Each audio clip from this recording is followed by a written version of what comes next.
Welcome to Inside AFC Fitness. Today I am here with registered dietitian Jillian Foley, who works out of our AFC Feasterville location. Hey, Jillian. Hi. Thank you for having me. Absolutely. Thank you for coming. I'd love to today we're just kind of going to go through a bunch of questions and chit-chat, and I'd love if you could start with a little introduction for those of you who don't know you.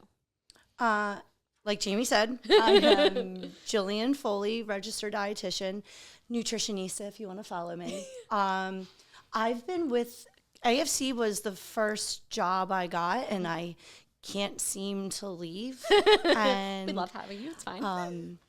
I got a part-time position at the Grant location in Northeast Philly, and I never left. I stayed with preventative nutrition, and I love it. Is that what you wanted? Yeah, okay. That's perfect. I mean, I could keep going, but I don't know what questions you have. All right.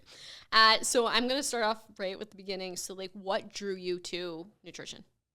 How did you get there? I always say, we all grow up and we're one of two people, but no matter what, we're all the same in the sense of we don't know how to eat, right? So my mom was like, if you don't eat your Brussels sprouts, you're not getting up. And I was like, I guess I'm not getting up. And, and then you go to your grandmom's house and they want you to love them. So, oh, here, eat this. And I think it was around 19, 20, I started driving. So now I'm not doing sports. I'm not playing tag. I'm not walking the neighborhood, and I can afford Taco Bell, and I'm putting on weight, but I don't know what to do about it. And this is pre-social media, but there was still information, Cosmopolitan magazine, do these 10 things and you will lose. I didn't know what to do, and I tried different things, and and then I had my first son, and I had gone to community college at that point, but I knew I wanted to help people. I'm like teacher, physical therapist, the same things I think everyone kind of runs through. And a friend of mine was a nurse, and she was like, well, what about a dietitian? And I'm like, what's a dietitian? Someone that teaches people how to eat. I'm like, I didn't know that's a thing. So I looked into it, and I don't know. I went with it. I really didn't overthink it. I was like, she's right. Because even as a kid, for fun, I would do Weight Watchers with my aunt. For fun? Yeah, for fun. It was great. Okay. Yeah, mayonnaise was 2 points. And I'm like, ooh, how can I make a giant sandwich and make it less points? I wasn't even concerned with my weight. It wasn't fat shaming. I don't know. You made it competitive. I guess I was being competitive. My sandwich was bigger than my aunt's. But less points. And less points, yeah. I love that. Is that how you would describe yourself as a dietitian, somebody who teaches people how to eat? Yeah. I mean, well, sure. But, okay, so I go to school, and I think it's going to solve my problems. And it does not, because in school, and I would like to think it changed, right? We're going back. I graduated probably 12 years ago. I would like to think it changed, but in school, it was very type A. This is what a person should eat. This is what a diabetic should eat. This is what a person with heart disease should eat. So I'm going to school, and I'm learning how to teach people how to eat.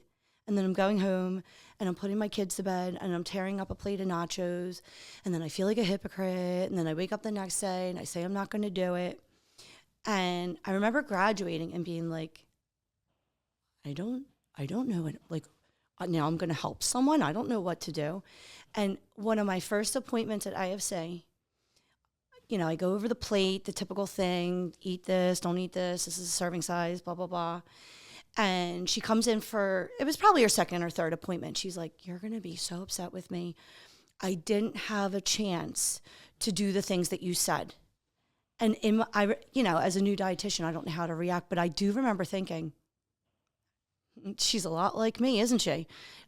I gave you the information, but you don't know what to do with it. And I went with it, right? I thought to myself, this was you, and you fixed you. And and by accident, my niche ended up being, I call myself a food therapist, right? Because the information's not hidden from us, right? If 75% of Americans are overweight or obese, is it because the secret's hidden, right? There's no Google or ChatGPT, right? So what, meal plans, buy this meal plan, $60 a month. I promise results in 6 weeks. And then what? You still didn't learn how to be near the pizza or not judge the pizza or shoot for perfectionism. So I teach people how to eat, but I teach people how to have a relationship with food and with themselves and the psychological part of, do you know the difference between habit and willpower? And are you stuck in a habit and you're still trying to tap into willpower and then you're wondering what's wrong with you? Right.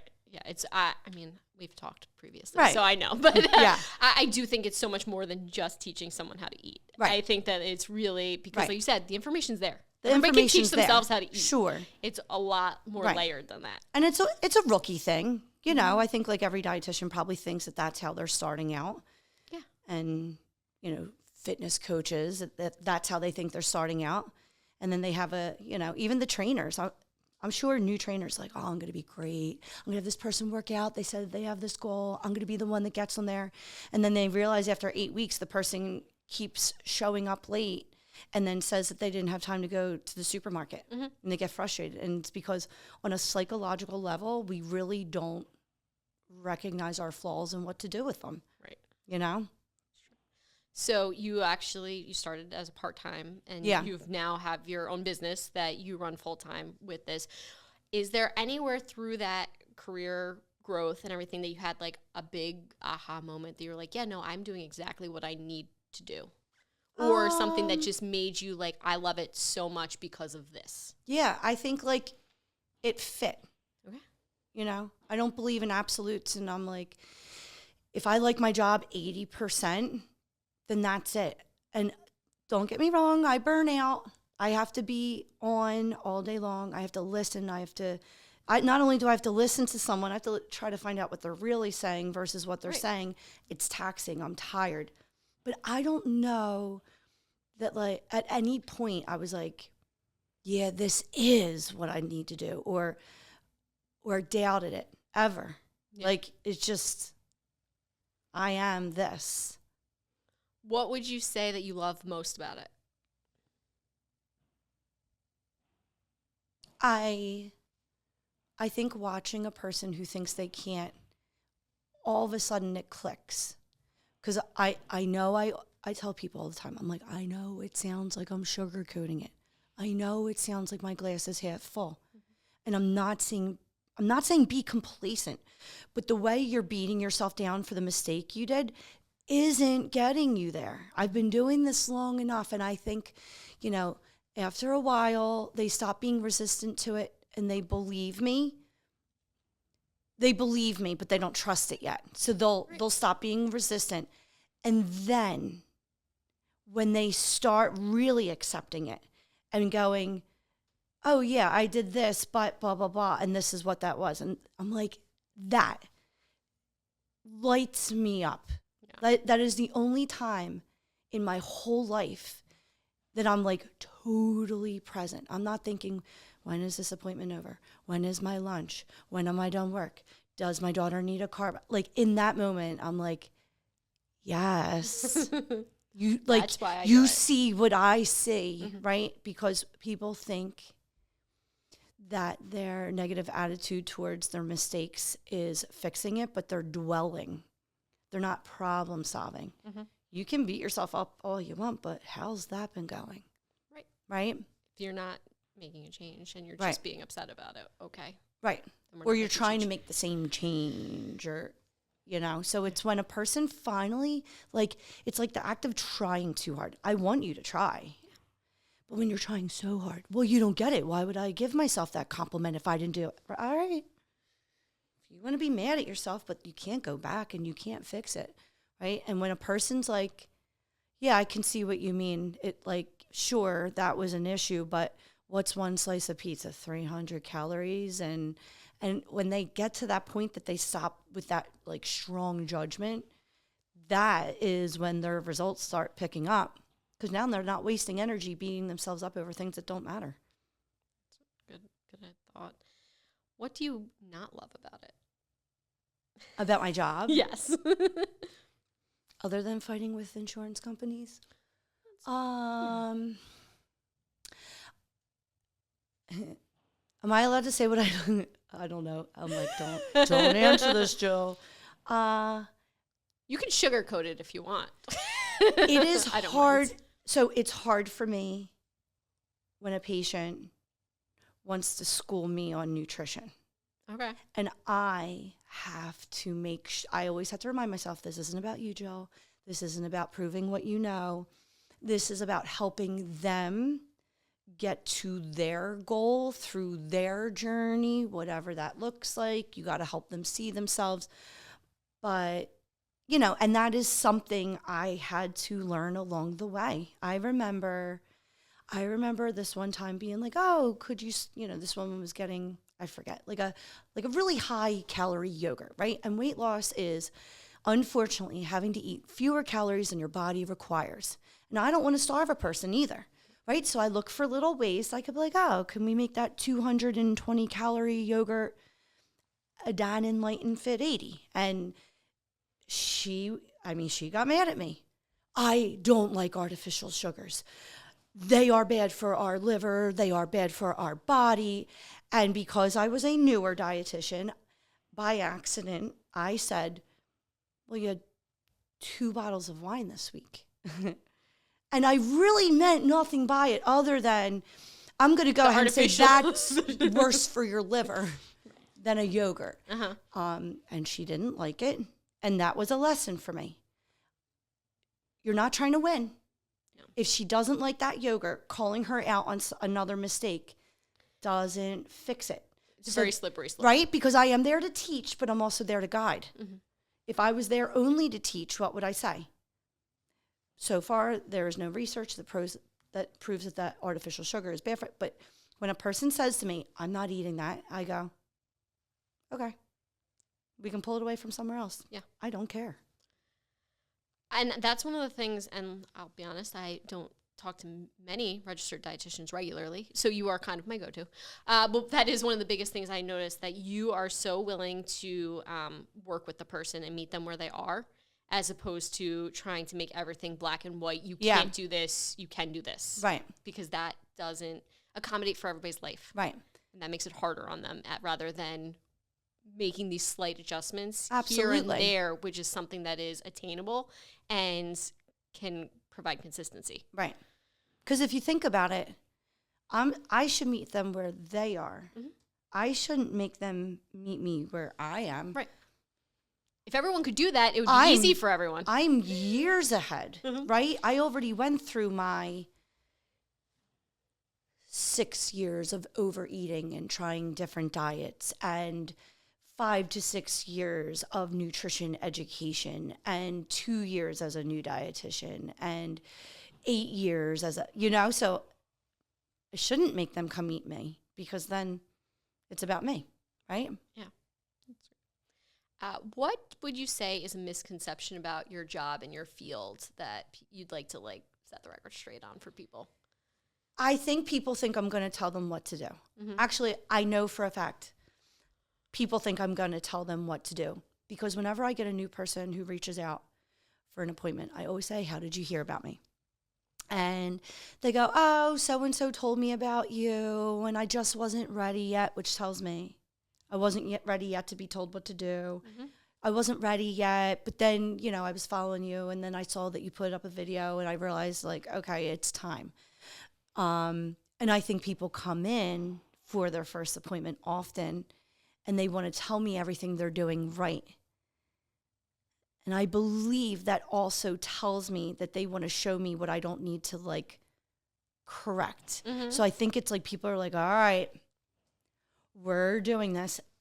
And honestly, James, if people knew how to truly let go, really let go, mm-hmm. and trust me, and listen to what I say, and let go of some of their habits and their resistance, I would get them to where they want to be far easier and sooner than them thinking they need to do it a different way. Of course. Because it's only food. That's it, Sure. But I think that is why. Was that your question? I think that's why people don't. Well, it's just that they're that's expecting what people something think I'm that gonna is do. not They think I'm going to go do this, don't do that, which kind of brings me to, look, I'm going to circle back. When you said, what is something that bothers you about your job? One of the other things I was going to say is when someone does kind of like, when someone goes into victim mentality with me. Mm-hmm. And they assume I'm going to tell them not to do something. So I'll say like, oh, like, what do you normally do at night? And they immediately get resistant. Well, I do this, but that's because, and they become a victim. Defensive. They have to become defensive about it. Now I'm just asking a question. Right. So like, what's the opposite of a victim? A villain? Now I'm a villain. All I said was, what are you eating? You know, but I think people, again, have this assumption of what I'm going to tell them to do. And then they get very resistant. Not everyone. Right.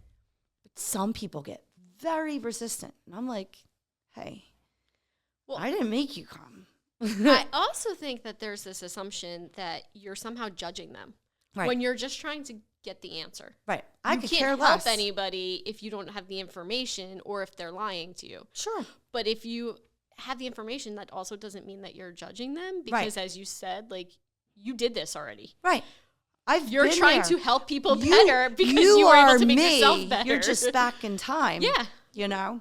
So that's something that people should really just know, like, listen, I'm just trying to get the answer. Right. I'd like to help you, but I can only do it if you're honest. Right. And open to telling me the answer. Right. All right. So I'm going to kind of go into like a little like basic nutrition type stuff for people. I hope I know it. Oh my God, it's so hot here. So, like, if you have somebody that's like, if you could give them one easy tip that like nobody even thinks about, maybe it's not even about a specific food or anything like that, but like just like an easy tip to start evaluating where they are and where they need to be. That's a loaded question, just because everyone has different like goals and different things. Know what you're eating. Yeah, see, I think that's excellent. That because some people, mindfulness isn't the only step, and some people get stuck at mindfulness and awareness, and there's more beyond that. But I will have people come in, and I'm like, oh, tell me what you eat on the weekend, or tell me what you did. And they don't know. And if you don't know, then I don't know how to guide you, you know? Yeah. So know what you're eating. Know what you're eating and be specific and detail-oriented about your complaint even. So know what you're eating, but if you're going to complain that you've been eating the wrong thing, and I say, like what? And you say, well, I don't know. Right? How are you going to get anywhere? Is everything ruined, or just, last night? Yeah. Is there one habit that you would suggest people put into their own habits to kind of be more aware or mindful or anything like that? Is there any tricks that you have?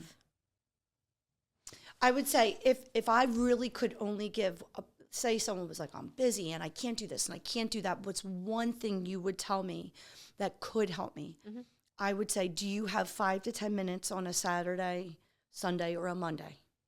Can you sit down with your book by yourself? No TV, no phone, no kid in your ear. Can you look at your week and try to predict what night you get home and you would tend to go for takeout, and what day you get home and you might have something earlier, and you know that you're at work longer. And so then that probably means you should bring a couple more things in so you're not starving and going to the vending machine. And sure, there's a lot of things on top of that, but if you could take 5 to 10 minutes and just look at your week. This is what my week looks like. This is what my work schedule looks like. This is the day I have to go see my mother-in-law. How can I fit in eating so I'm not starving, eating so I'm not relying on fast food because I didn't plan it out, and some movement. That's smart. Strategizing gives you a little bit extra. Sure, it won't fix everything. No, but it's just like a small step to be like towards that mindfulness of knowing what's going on. What about, and this is kind of goes into with all the members here with group fitness and everything, what don't they know about hydration that goes with nutrition? cool, I like this. They don't know that even though they lose a pound of sweat, that would equal a pound of water. Do you know how many people are surprised by that?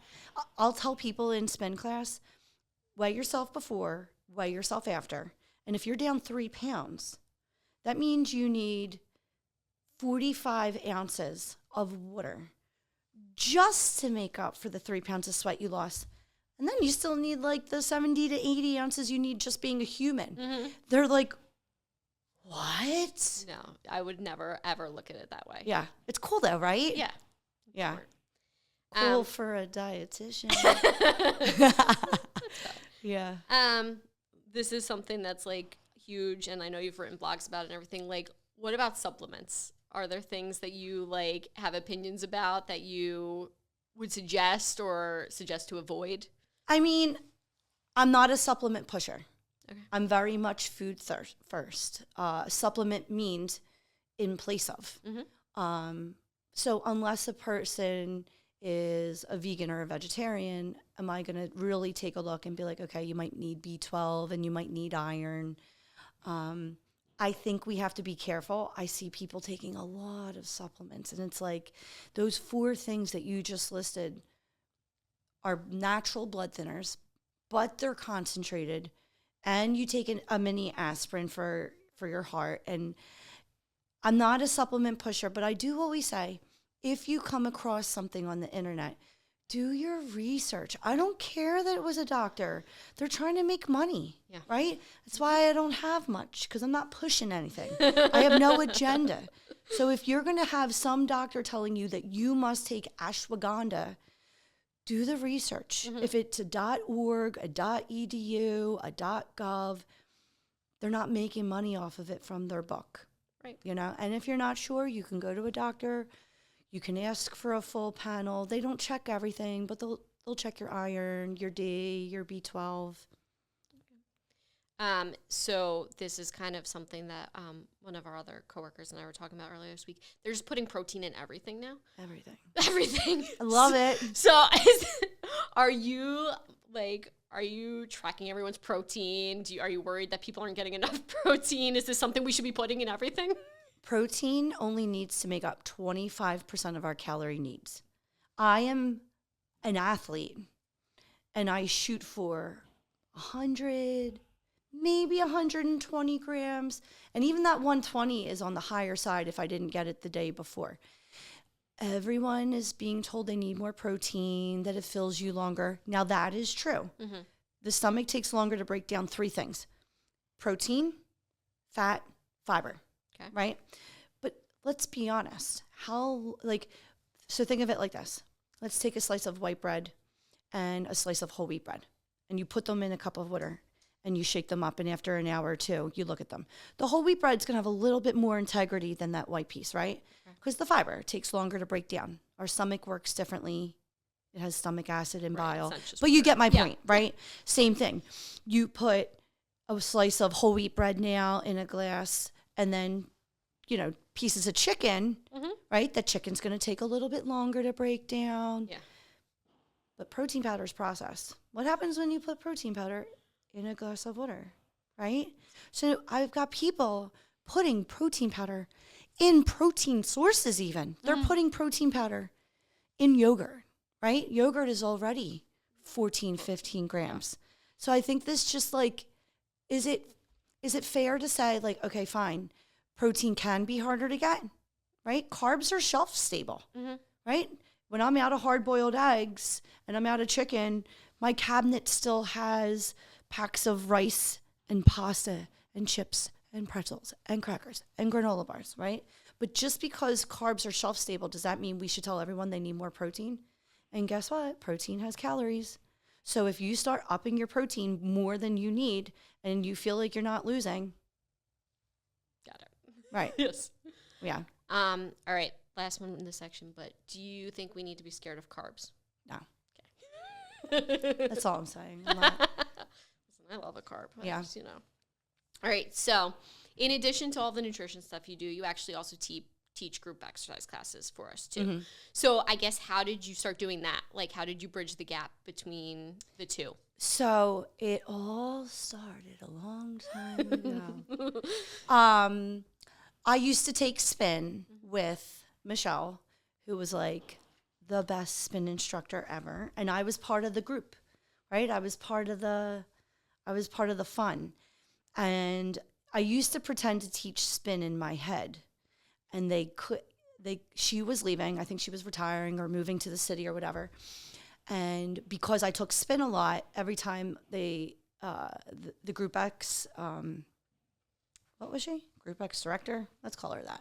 Yes. Every time she was interviewing someone, she would say, like, would you mind coming in? She's going to do a couple classes. And every time they did it, I'd be like, oh my God, that was awful, right? And she knew it. Like, she didn't need me to be in there to go, yeah, like the energy wasn't there, and I was like, I am going to regret saying this out loud. Give me a month to continue practicing spin in my head. And can I audition? I like that it was only in your head. Yes. You weren't going to practice on the bike. You were just going to practice in your head. Yeah. Yeah. You should see me if you drive past me in the car and you're like, oh, is this that girl, Jillian? And you see me doing something like this. That is me practicing spin kind of in my head. So I did. I auditioned. I taught the first half. Michelle wasn't gone yet, so she taught the second half.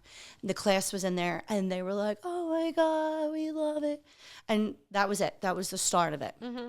And then it was the same thing. And then it was like, same thing, like, oh, we need someone to teach. I don't even know what it is I teach. I call it kickboxing and strength, although that's not the name. You know, can you do? It's not. It might just you're like that's literally something. Not even on the schedule. That's definitely not a class on our schedule, but it might just be strength. Yeah, I don't know the name. It doesn't matter. And it was the same thing. It was like, we need someone. Can you do it? And I was like, oh, I always pretend to do this. And then I did it. And then same thing. Now we need someone for silver sneakers. I'm like, I didn't pretend that one, but I think I can figure that out. And then next thing you know, I'm teaching classes, but it's fun. Yeah. You know, I like moving. I like helping people work out, but I don't want them like, 20 more minutes. So they have an opportunity to see how funny I am. I sing. Yeah. So how do you think that these two things, nutrition and group fitness or any fitness, like really coincide and work well together? Well, for one, they're both at the same place I work. Well, that one's easy, yes. So if you ever hear me complaining that I'm tired after a class, you can say to me, so just walk down to the hallway and sit down and then start your job, right? I don't know, because I guess it's like, again, I love my job, but I get burnout. Mm-hmm. And yes, do teaching the classes burn me out a little, but at least it's different. It's like for an hour, you're jumping around and helping people and making bad jokes and singing a little bit. So it breaks it up, and I get to help people in a different way. And I get to so when I was in school, we were always taught scope of practice. We're not supposed to tell people how to work out. You know, you can suggest that the American Heart Association recommends a certain amount right? Yeah. But you can go upstairs, you can take my class. Mm-hmm. You can come take my spin, you know. Oh, your knees hurt and you can't run anymore? We have spin. It's really good on the knees, right? A lot of people who do cycling were runners. Mm-hmm. So I like that I can do both and not, but still separate it. Do you find that there are any similarities in when you're talking with someone or motivating people through both different things? Like, even though they're different, like nutrition and fitness, do you find that like maybe the red flags people have or maybe what they're scared of is similar? You mean like in if any they way? finally come into my class and I see they're like being resistant? Yeah, something like how people talk to you. No, I wouldn't say it's the same. The only negative thing I would say is every once in a while I will get a member who I always give alternatives. Guys, if we're doing this and your knees are bothering you, do this. I tell them, I don't care if you spin in circles. I don't really care what you're doing. We're here to move. Right. And I will see someone who has like a knee issue and they'll modify a little, but then I see their face get a little, look, I'm like, should I even say this? I don't want to be mean, but get a little victim-y. And then they look frustrated with me, like I made them do it. And I'll see it and recognize it and go, guys, if when we get low, keep it up here and do this thing. And I'll still see them like kind of try to get low and they look mad at me. So maybe that's the similarity of like, I'm not here to make you do things. Yeah. I'm just here to help you. Don't be mad at me. I'm not the enemy. You know? It's true. You're choosing to take this class. Yeah. I'm going to give you a good workout. And I know that your knees hurt, but being mad at me, like, it doesn't take it away. You know? So modify. And don't be embarrassed that you have to modify. I modify. The difference is they don't know. Like, when we're not doing deadlifts, it's not because I'm switching it up for you. It's because my hips hurt. So you don't know I'm modifying, but we're modifying. They don't know because they don't know what's in your head. Right, right. You're planning it out however you see fit. Right, right. All right. So this, I think, could go for either one. How do you help somebody get over the mentality that's like, well, I ate a piece of pizza, so this week is shot for me anyway, or I missed Jillian's class, so this week's shot for me anyway, and just spiral? I make it about money because I think when someone's in that mindset, well, first of all, I show them it's clearly diet mentality, and I'm almost always right. When someone acts like that, they've done multiple diets, and what do diets say? We're shooting for perfection. This 6 weeks, we are doing this, right? It's funny, every once in a while, I'll get someone who really listens, and they come back in, and I'm like, what did you do? And they're like, well, I did what you said. I always joke, it's a guy, right? And I'm like, you have never done a diet in the past, right? And they're like, no. I'm like, it's evident because you don't have these ideologies of perfection. So I normally will not call someone out, but make them aware that mentality is diet mentality. And then I make it about money because sometimes when you talk about food, a person's too emotionally connected to it to hear me. And I go, okay, so let's say you swear you're going to save your money. I swear I'm going to save my money. I've been overspending. I'm really disappointed in myself. And your sister goes, can you come to the mall with me? You don't want to go, but you don't want to be rude. And then you end up buying a pair of sneakers for $120 because they were so cute you had to have them. And now you're mad at yourself. Do you go home and say you blew it and go on Amazon and start scrolling? No. You're matter of fact about it. Okay, I spent $120. I didn't mean to, but where does that fit into this whole equation? It's the same thing. I get it. You're mad you ate a 300-calorie slice of pizza. It takes 3,500 calories to gain a pound of fat. Just because the scale shows you're up doesn't mean you gained. You're just too close to the problem. You know, and I help, even though I call myself a food therapist, in those situations, I try to teach them to actually be more logical. Right. Let's talk about numbers. It's just science. Well, I think you pointed on something too, that like perfection isn't everything. No. And especially with something like eating and nutrition and working at it makes you better as opposed to just, okay, well, I can't be perfect, so I'm not going to do it at all. Right. But we all say things, I shouldn't say we all. I always say everyone has a decent IQ with nutrition, right? If I gave you 6th grade nutrition, I'd like to think you'd get an 80 or above. Most people, even after a couple sessions with me. But your emotional intelligence, where's that? And people who have a low emotional intelligence say things like, yeah, but I should have known how to not eat the pizza, or I should say no, or I shoulda, woulda, coulda. Right? We all should. Yeah. I should save more money. I should be a millionaire. The secrets are on ChatGPT, right? Should, right? So you didn't. What do you do about it? Well, and if it was just that easy, we'd all be doing it. Everybody would be doing it. There would be no need for any of it because everybody would just read what's on ChatGPT and do it, and we'd all be perfect. Exactly. There would be no issues. Nobody would eat the slice of pizza. Right. I wouldn't have a job. All right. So with that, it's obviously the holiday season, and so what do you think people's not perfection seeking, but like their practical approach to the holidays could be?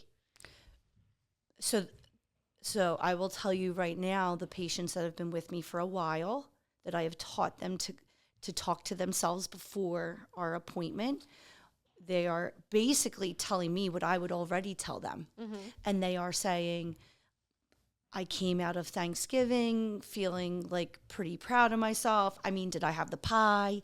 Yes, but I slowed down. I chose what I wanted. I didn't, go into Black Friday mad at myself and say, screw it, whatever. And because of that, I know that I'll be okay this season, and they'll map it out. The same thing that I said, like, if you could take 5 minutes on a Sunday or a Monday, they're doing it. Yeah. They're going, I'm mapping it out. I know that Christmas is at my house. I know, in fact, this was a conversation today. I know that the stuffing is worth it to me, and I'm the one that made it, so I'll have more of that. I didn't make the mashed potatoes, so I'll still put a little bit on my plate. I love the turkey. I know that we're going out. I know that I like the wine. And so leading up to going out, I'm going to look at the menu ahead of time. I'm not going to starve myself, but I will also make sure I eat a little bit lighter so that if I do have something out, I don't feel like it ruined me. That's the secret. And let's be honest, it's probably hard, if you have a weight loss goal, it's probably hard to hit your goal during the season. Mm-hmm. For every single time you're proud of yourself, someone brings you cookies. Right. You're invited to a last minute holiday party, right? Does that mean you blew it and you don't have self-control? No. There's a lot of tempting things, and we love food because we're animals, right? That's why, like, my dog's thinking about food all the time, but he's not mad. Right? Like the squirrel's thinking about food. So just strategizing, being proud of yourself, and recognizing, like, come January, it's not a New Year's resolution. It's all the nonsense settled down and you get to focus, and you're tired of going out. It's probably a good thing. Well, that's how I always feel in January, and I don't make a New Year's resolution to eat better or anything like that. It's never been that. It's always just been like, oh, I'm exhausted. Yeah. And that's it. I'm tired of spending. I just know I ate that's too another much. one. I know I drank too much, and I just need to, like, go back to real life Normal. a little bit. Yeah. Like, as opposed to, and I'm in no way perfect with my eating or anything like that, but it's just something that I absolutely notice. But we want structure. Yeah, and I like to have what I have during the holidays. Right. And then as soon as January hits, it's in no way because it's January. It's just because I need to, like, get back on schedule because I feel off. And that's a good way to look at it. I think we're very polar. I do this or I do that. I do this or I do that.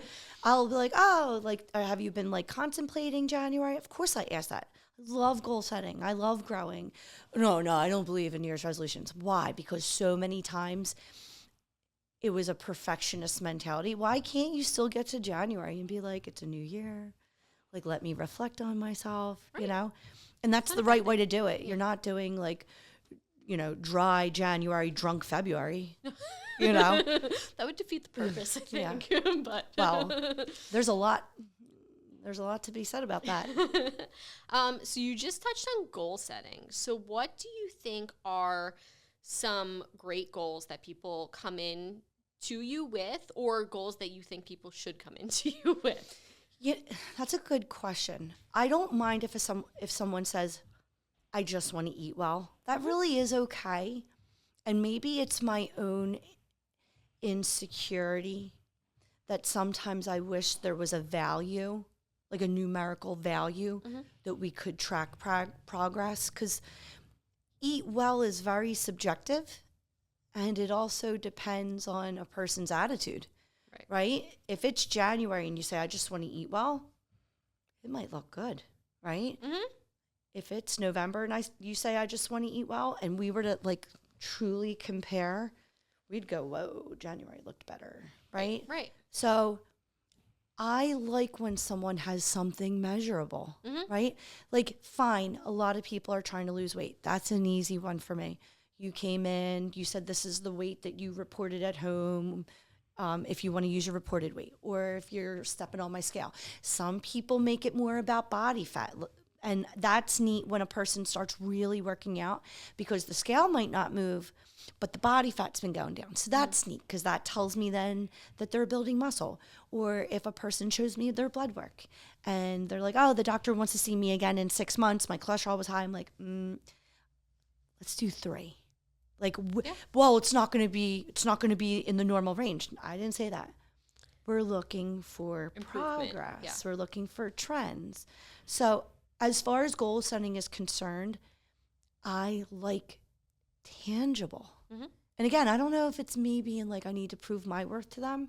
If someone says they eat well, I'm like, what does that mean? Good. Yeah. Right? Maybe I need to prove myself. I don't even know what it is, but I love tangible. I think you heard about my New Year's resolution. Like, I don't know. I like numbers, and I can't even count, but I did. But like, you know what I mean? Cool. Look where I was a month ago. Right. You know? Yeah. So when you're looking at that, and obviously you like numbers, do you like suggesting people look at the scale and their weight, or is it more of like a overall? I try to teach people not to be afraid of the scale. Now, if someone really doesn't care about the scale, I don't bring it up. But people pretend to not care about the scale. They become indifferent because they don't believe themselves. So someone will say, oh, this is my weight. This is what I want to be. They'll come in the next session. You know, how are you doing? Like, have you checked your weight? Oh, I don't want to know. Right? And I give them my spiel, but I go, this is your journey. And they go, I really don't care. Like, I'm just going to go off of how I feel. And then 3 months later, they'll go, I know I'm gaining. I'll be like, why? Like, are your pants tighter? No, but just, well, have you checked on the scale? No, but I just know the scale's up. Well, I thought you didn't care about the scale, right? And I always say it's like the forbidden fruit. You know, apples aren't even that great. And God said, don't eat the apple. Now all of a sudden everyone wants the apple. Like, you say something's forbidden and you make a thing about it. It is only a gravity tracker. In any given week, it can go up 3, down 3, up 3, down 3. Right? So if you're going to say you have a goal, then look. But don't let it be don't be so polar. Right. It doesn't have to be the only metric. But if you say that you're interested in that, then look. You know? Do you have any stories, and not with names, obviously, because I know what HIPAA is, but like... Glad you warned me. that like you really felt like, oh, I made a real difference in this person's life by doing what I do every day? Hundreds. Like, that's amazing. As you say that to me, hundreds. Like, I love my patients, right? Like, hundreds. People I'm incredibly proud of. And that's probably why my glass is half full with them too. Because, you know, it's kind of like when a person loses weight and they see themselves every day so they can't say it. And then like a distant relative comes home. They're like, oh my goodness, have you been working out? And they're like, yeah, I mean, I don't see it, right? I see it. I think a part of me always remembers the pain a person came in with, like, I can't do it, and I tried, and I did it. And when they walk into my office and they think their pain's the same, it's not, you know? And like, I just want to help them see that. You're not the same broken person. You're a different broken person. I haven't fixed you entirely, but we got this one You're down. still broken, but better broken. Yeah. What do you think that you do, and maybe in people in general, but like, what are like the small little helpful touches that reinforce these people's habits and help get them where you can see those things? Maybe the fact that I even teach them about habit in the first place. I think we use this word as adults and we don't really know what it means. And people think that they can will through a habit, but if you're in the middle of a habit, you actually can't. Like, you almost certainly cannot, and there's actual research around it. But we're all trying to use willpower. So I think not only do I teach about habit, but I'm able to be more specific about it. So when someone says they really want something to be their normal, for example, instead of me being like, well, if you do it every day, it'll become a habit, I'll teach them something like habit stacking. So if you said to me, so here's an example. People get really stuck on the goal, and I'm like, you can't confuse the plan with the goal. Mm-hmm. How much water do I need to hydrate with? Well, first let's talk about how much you're getting, right? Because I don't expect you to come in here and hit every metric. Right.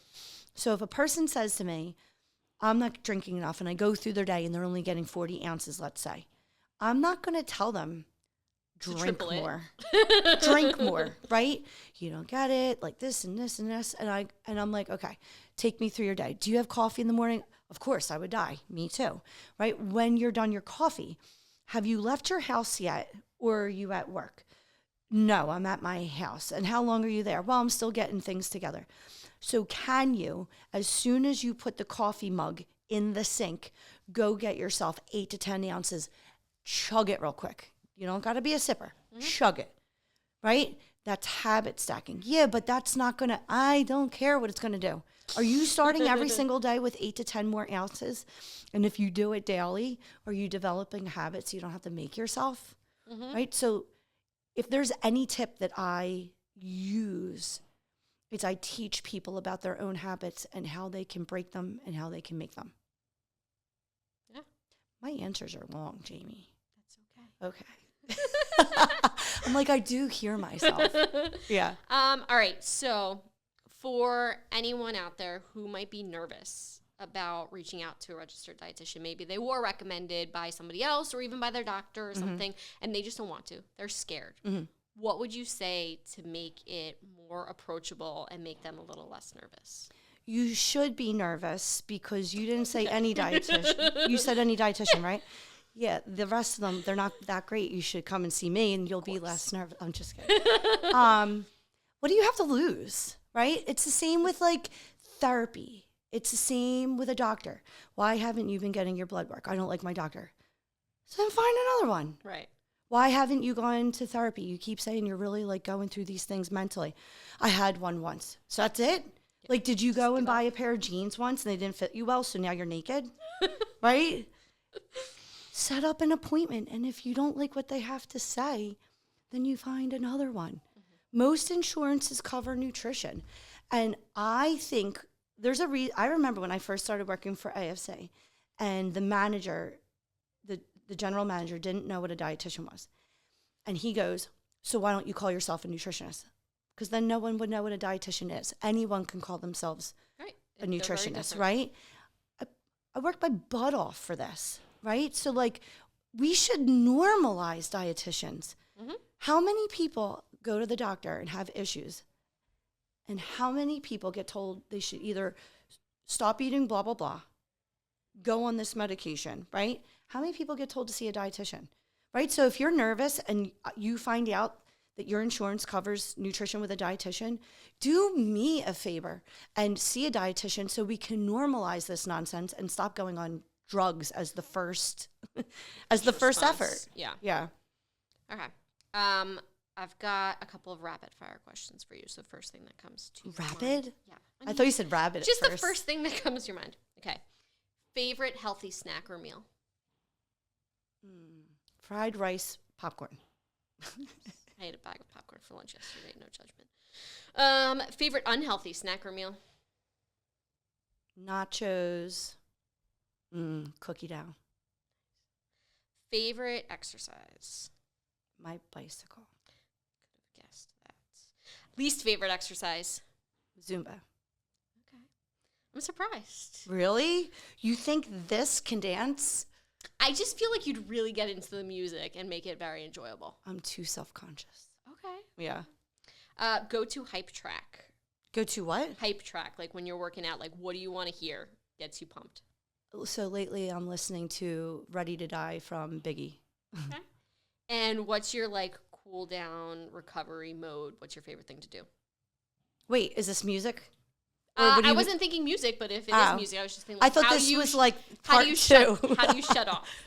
Oh, how do I shut off after exercise? Yeah. I don't. I jump right into work. That does not surprise me. All right. Is there anything else that you want to share about nutrition or group fitness or anything? I don't think so. I think like that was great. Okay. If I do have something to share, when you join a gym like AFC Fitness, don't be resistant to trying new things. You are not the first person to join a gym because you're not happy with yourself. There's nothing wrong with saying that you don't know everything. So if they have a dietitian, again, you don't have to like me. You don't have to like, if it's a different gym, you don't have to like them. But you try it out. Right. And if you take the group fitness classes and you think your form is off, go see the trainer. Mm-hmm. But he might sell me something. He's probably going to try. It's his job. But would it really hurt you to try something twice to make sure you protect your knees? Like a gym can be incredibly prescriptive. They say you are the average of 5 things, or the 5 people you're around, right? If you're in a gym, make everything your normal and you will get successful. That's great. Yeah. Great. All right. Tell everyone where they can find you if they want to find you. On Instagram. Look, I'm like, what is it? Instagram, I think I'm just Nutritionista. I'm probably Nutritionista_1. Facebook, Nutritionista. If you can't find me, you can look up Jillian Foley. TikTok, Nutritionista. All right. Well, thank you so much for being here. Thank you for having me. This was fun. Your time. Yeah.